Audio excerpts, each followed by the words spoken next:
ونستعينه ونستغفره ونؤمن به ونتوكل عليه ونعوذ بالله من شرور أنفسنا ومن سيئات أعمالنا من يهده الله فلا مضل له ومن يضلل فلا هادي له وأشهد أن لا إله إلا الله وحده لا شريك له وأشهد أن سيدنا ونبينا مولانا محمدا عبده ورسوله صلى الله تعالى عليه وعلى آله وأصحابه وسلم تسليما كثيرا كثيرا إن الله ملائكته يصلون على النبي يا أيها الذين آمنوا صلوا عليه وسلموا تسليما اللهم صل على سيدنا ونبينا مولانا محمد وعلى آل سيدنا ونبينا مولانا محمد وبارك وسلم ولا وسلم دائما أبدا على حبيبك خير الخلق كلهم هو الحبيب الذي ارتضى شفاعته لكل حول من الأهوال مقتحم. ایک بہت بڑا عمل جو حدیث پاک اور قرآن پاک میں بڑی اہمیت کے ساتھ بیان کیا گیا ہے اور صحابہ کرام اللہ علیہ اور آج کے دینداروں نے یہ اس پر عمل کیا ہے. بڑا نقصان عمل ہے لیکن کبھی کبھار انسان کو سمجھ میں نہیں آتا, اس کی طرف توجہ نہیں ہوتی. مثلاً کوئی اپنی ظاہری نیکیاں یا ہماری یہ نیکیاں ہے وہ نیکیاں ہے, ہم نے کیا گناہ کیا ہے, تو ایسی چیزیں جب دماغ میں آتی ہے تو اس مبارک عمل کی طرف توجہ نہیں ہوتی. اور وہ مبارک عمل کیا ہے؟ حق تعالیٰ جل شانہ کے سامنے ہر حال میں اپنے گناہوں کا اقرار کر کے رونا, ہر حال میں, چاہے کتنا بھی بڑا آدمی ہو. کتنا بھی بڑا آدمی, یہ میں کیا کہوں, سرکار دو عالم صلی اللہ علیہ وسلم کی سنتوں میں سے ہے یہ. جیسے آپ صلی اللہ علیہ وسلم کی سنت آپ پڑھتے ہیں, اس میں یہ بہت بڑی سنت ہے کہ اپنے گناہوں کا اقرار اس پر رونا. حضور اکرم صلی اللہ علیہ وسلم تمام انبیاء معصوم, حضور صلی اللہ علیہ وسلم کے معصوم ہونے میں کیا شک ہے, سید الانبیاء صلی اللہ علیہ وسلم, لیکن پھر بھی امت کو سکھانے کے لیے, اور معرفت کا ایک درجہ ہے جو حضور صلی اللہ علیہ وسلم کو حاصل تھا, جو کسی کو حاصل نہیں, معرفت یعنی پہچان. پھر وہ معرفت جو ہے اس کا حصہ کچھ حصہ صحابہ کرام کو ملا, پھر آج تک چلا رہا ہے. یہ معرفت الہی, حق تعالیٰ جل شانہ کی پہچان جب ہو جائے, ہماری نیکیوں کے سامنے جب اللہ جل شانہ کی معرفت ہو جائے گی تو ہماری نیکیاں ہمیں گندی لگے گی, کچھ بھی نہیں لگے گی.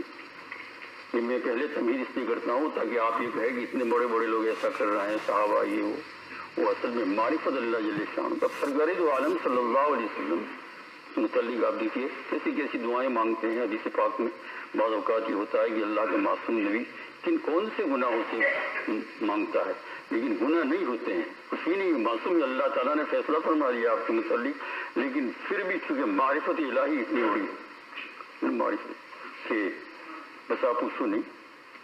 اور اس کی چھوٹی سی مثال ایسی ہے معرفت کی سمجھنے کے لیے پوری طریقے سے سمجھ میں نہیں آتا, لیکن یہ آپ حضرات میں بھی جانوروں کو دیکھنے کے واسطے جب یہ زو میں جاتے اس میں جاتے ہیں, مختلف قسم کے جانوروں کو دیکھتے ہیں, اس کو دیکھا, اس کو دیکھا, اس کو دیکھا. اور وہاں جو ہے شیر بھی ہوتے ہیں زو میں. جب شیر کسی پنجرے کے اندر کیج کے اندر بند ہوتا ہے اور برابر آپ کو معلوم ہے کہ یہ بند ہے, لوہے کی سلاخ سب لگی ہوئی ہے, وہ توڑ کر آ بھی نہیں سکتا ہے, کچھ نہیں. پھر اس کے تھوڑے سے فاصلے پر ایک اور دیوار بھی ہوتی ہے تاکہ کوئی کبھی اپنا ہاتھ اندر نہ ڈالے. شیر وہاں گھومتا رہتا ہے. شیر تو شیری ہے نا, اس کو پنجرے میں ڈالو کہیں بھی ڈالو, اس کی ہے نا, وہ شیر شیری ہے, پنجرے کے اندر بھی وہ گڑگڑاتا ہے.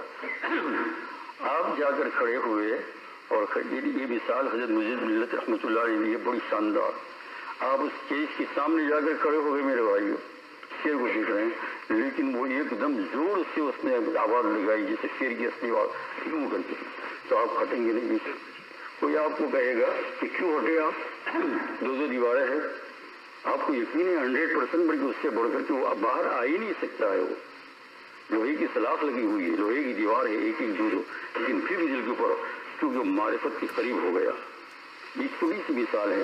حق تعالیٰ جل شانہ کی معرفت جب بندے کو ہو جاتی ہے انبیاء کو تو ہے، لیکن سرکار دو عالم صلی اللہ علیہ وسلم معرفت معراج میں جا کر جب خداوند قدوس کو دیکھ لیا، موسیٰ علیہ السلام لہوش رفت بیک پڑتے ہوئے صفات تو آئین ذات بھی نگری و تبسمی صلی اللہ علیہ وسلم، موسیٰ علیہ السلام کے اوپر ایک تجلی کا نور گرا تو وہ ہوش ہو گئے، اور تو حضور صلی اللہ علیہ وسلم متعلق فرمایا تو آئین ذات بھی نگری، آپ اللہ جل شانہ کو وہاں دیکھ رہے ہیں اور چہرہ خوشنما ہے آپ کا، کچھ نہیں، کیونکہ حضور صلی اللہ علیہ وسلم حق تعالیٰ جل شانہ کو دیکھ کر آ گئے، کتنی بڑی معرفت ہوگی۔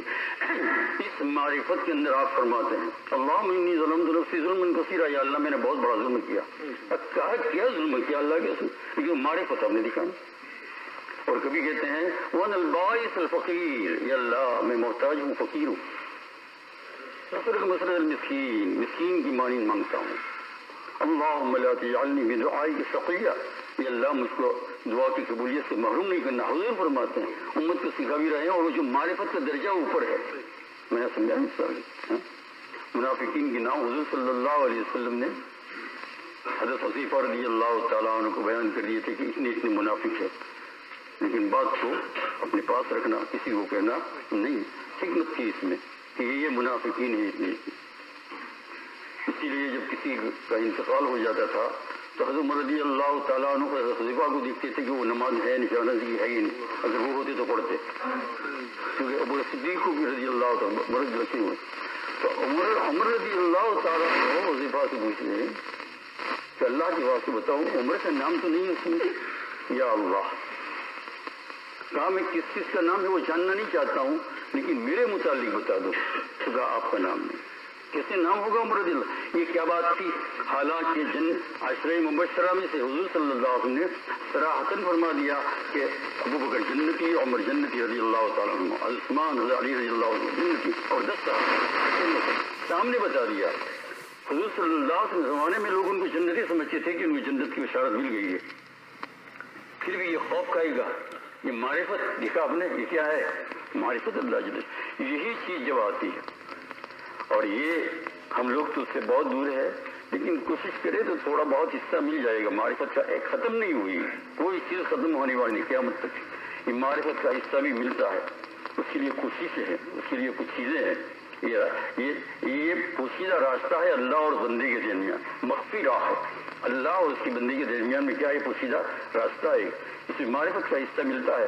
ہاں اتنا نہیں ملا جتنا کہ صحابہ کرام کو، حضور کی تو بات ہی کیا کرنا صلی اللہ علیہ وسلم، تو یہ ہم سب کو ملتا ہے، اور یہ جب ملتا ہے تو اس کا پہلی نشانی یہ ہے کہ آدمی اپنے آپ کو نکما، نالائق، سارے اعمال کرنے کے باوجود سمجھتا ہے میں نکما ہوں، نالائق۔ اذعان قلبی کہا اس کو، اذعان قلبی مانے صرف زبان سے نہیں کہنا، زبان سے تو میں بھی کہہ دوں کہ آپ سے بہت زیادہ گنہگار ہوں، اتنا کافی نہیں ہے، اتنا کافی نہیں ہے۔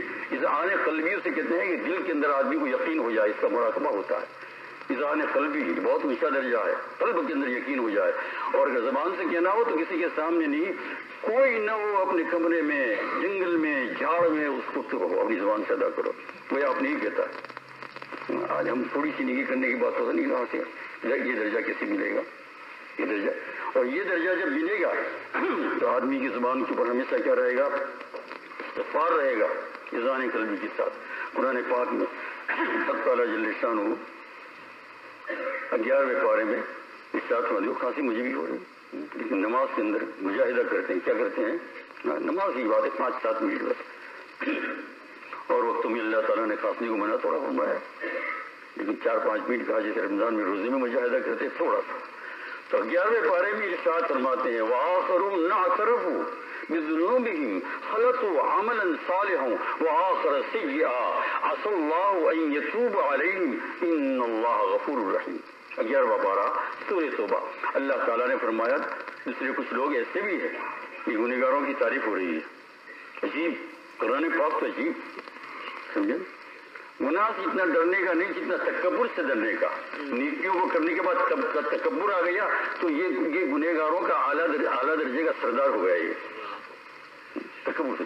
تو یہ تعریف واہ، کچھ لوگ ایسے ہیں نہ اعترفوا بذنوبہم، جو اپنے گناہوں کا ہر وقت اقرار کرتے رہتے ہیں، اعتراف ذنوب، ہر وقت کیا کرتے ہیں؟ اپنے اعتراف، وآخرون اعترفوا بذنوبهم خلطوا عملا صالحا وآخر سیئا، ان کے پاس عمل صالح بھی ہے اور گناہ بھی ہے. کھلا قرآن پاک میں ہے نا. اگر گناہ سے آدمی کافر ہو جاتا، گناہ سے بخشش نہ ہوتی تو یہ آیت کیا کہتی ہے؟ غلط تفسیر نہ کرو، ہے نا. تو خلطوا ملے جلے ہیں، عمل صالحا اچھی عمل بھی، وآخر سیئا اور بری. اب یہ ان کے سامنے ان کے اچھا عمل ہے، لیکن وہ برائیاں ہے جو نیکیاں کی ہے پچھلے زمانے میں، حال میں، کبھی بھی، اور یوں تو ہے ہی ہمارے پاس برائیاں ہر روز کی ہے. اگر معرفت پیدا ہو جائے تو نماز میں کیا دھار ماری ہم نے، کتنے خیالات کیے باہر کے. حالانکہ نماز کے لیے اللہ جل شانہ نے قرآن پاک میں فرمایا 18ویں کی پہلی آیت میں قد افلح المؤمنون الذین هم فی صلاتهم خاشعون، وہ مسلمان کامیاب ہے جو اپنی نماز میں دھیان لگاتے ہیں. 4 رکعت میں سے کتنی رکعت میں دل لگا؟ 8 سجدے کی ظہر کی نماز میں 8. کتنے سجدے میں ہم کو یہ یاد تھا کہ ہم خدا کے سامنے جھک رہے ہیں. اور ہر نماز کے بعد جب آخری دعا پڑھتے ہیں اللہم انی ظلمت نفسی ظلما کثیرا، یہ اللہ میں نے اپنی ذات پر بہت ظلم کیا ہے. کبھی آیا آپ نے ہم کو تو ہم نے کیا کیا ظلم کیا؟ بس وہ ایک رسمی طور پر سرسری پڑھ لیتے ہیں، کچھ نہیں. تو یہ ہمارا گناہ ہی ہے نا. تو ہم اقرار کرتے ہیں یہ اللہ گنہگار ہی گنہگار ہے. تو اللہ تعالیٰ فرماتے ہیں خلطوا عملا صالحا وآخر سیئا، گناہوں کو اور نیکیوں کو ساتھ. کبھی نماز میں خشوع ہے، کبھی نہیں ہے، کبھی یہ کر دیا، کبھی وہ کر دیا، کبھی صلاۃ و تسبیح بھی پڑھ لی اور کبھی کوئی گناہ بھی ہو گیا. تو ان کا فیصلہ کیا ہے یا اللہ آپ فرمائیے. ہم سب اسی میں ہے نا صفی، بلکہ ہم تو مکمل گنہگار ہیں. تو فرمایا اس کا فیصلہ یہ ہے کہ جب تم نے وہ چیز لے لی، اپنے گناہوں کا اقرار کر کے اپنے دل کے اندر یقین پیدا کر رہے ہیں کہ میں برا، جب کسی مجلس کے اوپر گزر ہو کہہ دے زبان سے جس کو صرف آپ کا ہی کان سنے اور کسی کا نہیں، کسی کو سنانے کے لیے یاکاری ہو جائے گی اور ایک گناہ ہو جائے گا. آپ ہی کا کان سنے یا اللہ یہاں جتنے لوگ بیٹھے ہیں ان سب سے زیادہ برا میں ہوں، بس مجھے معاف فرما. تو یا اللہ تیرا کیا فیصلہ ہوگا؟ ہم اگر یہ معرفت کا درجہ کچھ مل جائے، ہم اپنے گناہوں کا اقرار کرتے ہیں. فرمایا اللہ پوری امید رکھو یہ توبہ علیہ واللہ ان کی توبہ قبول کرے گا. اللہ کتنا ارحم الراحمین. ایک ہی آیت میں تو پڑھا ہوں عملا صالحا وآخر سیئا. یہ انسان کو امید دلانے والی چیز ہے، ورنہ کیا ہو جائے گا کہ بے امید ہو نا امید ہو جائے گا تو پھر کفر کا کام ہو جائے گا. اللہ یا اللہ ہمارے اتنے گناہ کیے آپ ناراض نہیں ہوئے. فرمایا تم مجھ کو اپنے آپ پر قیاس مت کرو. اللہ ان اللہ غفور الرحیم. اور قیاس مت کرو کے لیے حدیث پاک میں دعا حضور کی صلی اللہ علیہ وسلم حبلی مالا ینقص، مجھے بخش دے تیرا کوئی نقصان ہونے والا نہیں ہے. حبلی مانے مجھے بخش دے، مالا ینقص آپ کا کوئی نقصان، واغفر لی ما لا یضرک، اور میری مغفرت کر دے، آپ کی سلطنت کا کوئی نقصان نہیں ہوگا، آپ کو کوئی پوچھنے والا نہیں ہوا. دنیا کے بادشاہ کو تو کوئی پوچھ سکتا ہے کہ فلانے کو تم نے معاف کر دیا، فلانے کو جیل میں ڈال دیا، یہ کیوں؟ اللہ تعالیٰ فرمایا قول اورا لحن نے آواز نے، اس کی بات کے لیے کوئی اعتراض نہیں کر سکتا. سمجھے تو بھی یہ معرفت خدائی کا حصہ آ جائے سمجھ میں تو کام بن جائے، یعنی اپنے آپ کی ذلت آ جائے گی، آ جائے ان اللہ غفور رحیم. حدیث کے بارے میں ارشاد فرماتے ہیں قرآن پاک سے کوئی قصے کہانیاں تو صرف نہیں ہے. فرمایا وَأُزْلِفَتِ الْجَنَّةُ لِلْمُتَّقِينَ 26-12 سورہ قاف رکوع نمبر 2. وَأُزْلِفَتِ الْجَنَّةُ لِلْمُتَّقِينَ. میدان محشر جب فیصلہ ہوگا تو جو اللہ سے ڈرنے والے ہوں گے ان کے قریب کیا لائی جائے گی؟ جنت. یہ کون ڈرنے والے؟ گناہ تو ہو جاتے تھے لیکن اقرار یا اللہ یا اللہ یا اللہ. ایسا نہیں کہ ایک رکعت پڑھ کر ایک نیکی کر کے سینہ یوں کرے یا اللہ حفاظت فرما. مولا کریم اس گناہ کبیرہ سے دنیا کے اندر سینہ تاننے سے اپنی نیکیوں کو لوگوں کو بتلانے سے مولا کریم جو بہت بڑا گناہ ہے ہماری پاس میں. وَأُزْلِفَتِ الْجَنَّةُ لِلْمُتَّقِينَ غیر بعید، جنت دور بھی نہیں ہوگی. کون ہوں گے وہ؟ یہ کون ہوگی؟ فرمایا من خشی الرحمن بالغیب، جو دنیا میں ہر وقت اللہ سے ڈرتی رہے یا اللہ میں نے یہ گناہ کیا معاف فرما معاف فرما. من خشی الرحمن وجاء بقلب منیب. یہ قلب منیب کا معنی یہ معرفت رجوع کرنے والا دل. کیا میں گنہگار ہی ہوں، میرے پاس کچھ ہے ہی نہیں یا اللہ.